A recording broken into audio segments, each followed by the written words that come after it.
Hello friends, what's up, welcome back to the channel. आज की इस वीडियो में हम एक बहुत ही इंपॉर्टेंट टॉपिक पर डिस्कस करने वाले हैं।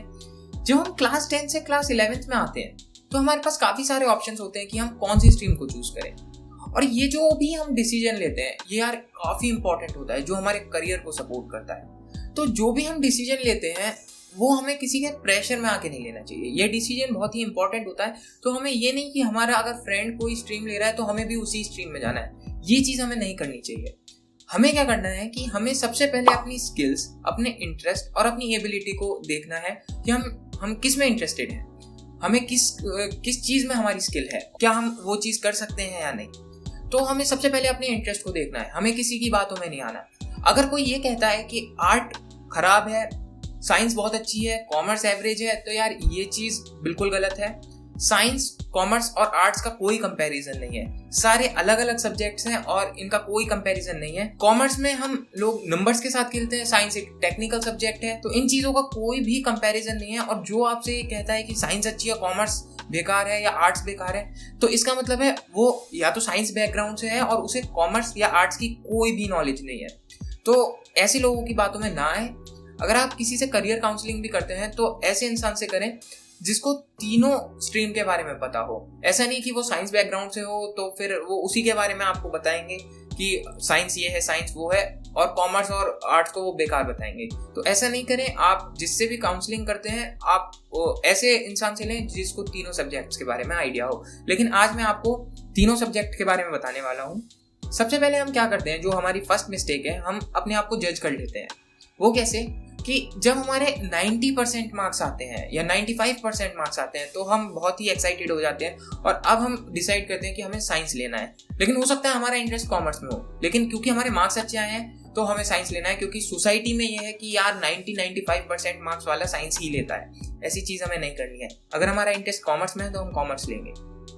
अगर हमारे थोड़े एवरेज मार्क्स आते हैं तो हम कॉमर्स ले लेते हैं, और थोड़े से गंदे मार्क्स आते हैं तो हम आर्ट्स ले लेते हैं। ज़्यादातर ऐसा ही होता है, लेकिन हमें ऐसा नहीं करना है। देखो, अगर आपका आर्ट्स में इंटरेस्ट है तो आप आर्ट्स लो। आर्ट्स में ऐसा नहीं है कि कोई भी करियर ऑप्शंस नहीं है या बहुत कम करियर ऑप्शंस है, ऐसा कुछ नहीं है। काफ़ी लोगों ने आर्ट्स ली है, काफ़ी सक्सेसफुल भी रहे हैं, और आर्ट्स में काफ़ी सारे ऑप्शंस हैं।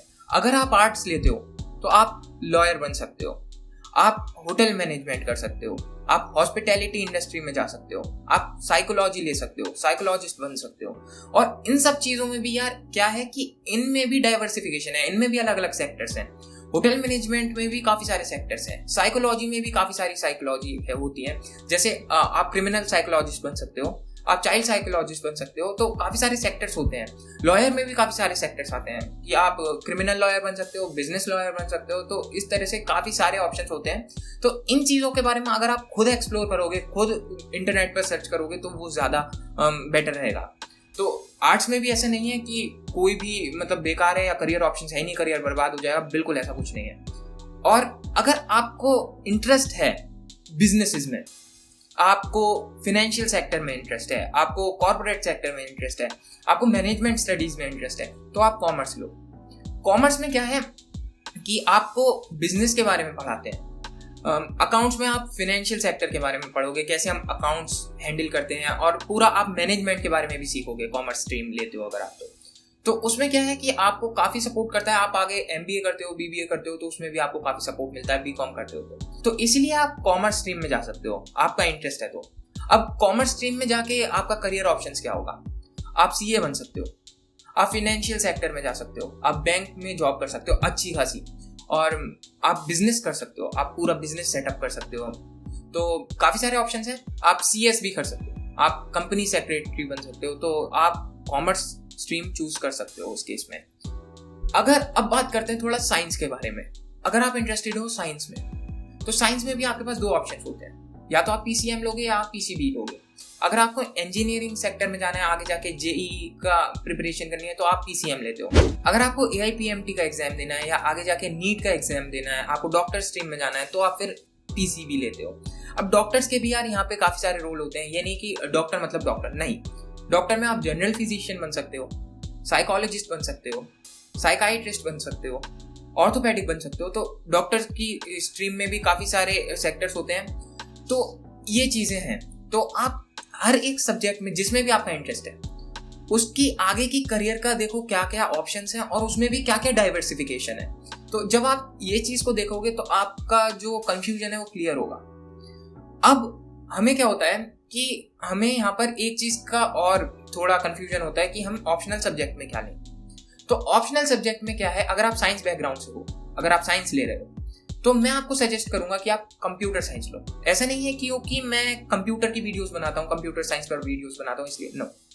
कंप्यूटर साइंस में इसलिए बोल रहा हूँ कि अगर आप पहले 9th-10th में भी कंप्यूटर साइंस थी आपके पास, आपने पढ़ी है, तो आप कंप्यूटर साइंस लो। उसमें क्या है कि एक तो ये एकेडमिक सब्जेक्ट होता है और आपको ज्यादा प्रेशर नहीं होगा आपके ऊपर कि हमें बहुत प्रोग्रामिंग करनी पड़ेगी, नहीं।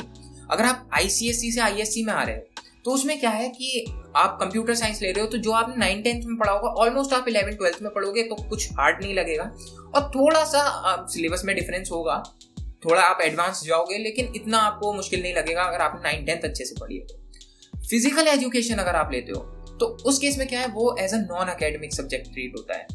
अगर आप आगे जाके DU में एडमिशन लोगे, दिल्ली यूनिवर्सिटी में, तो आपका बेस्ट ऑफ 4 के मार्क्स देखे जाते हैं, तो उसमें आपका फिजिकल एजुकेशन को इंक्लूड नहीं करते हैं क्योंकि वो as a non academic subject लिया जाता है। अकेडमिक सब्जेक्ट आ गया आपका कंप्यूटर साइंस। अगर आपने मैथ्स लिया है एज अ ऑप्शनल तो मैथ्स हो गया, और कोई सब्जेक्ट लिया है तो वो हो गया।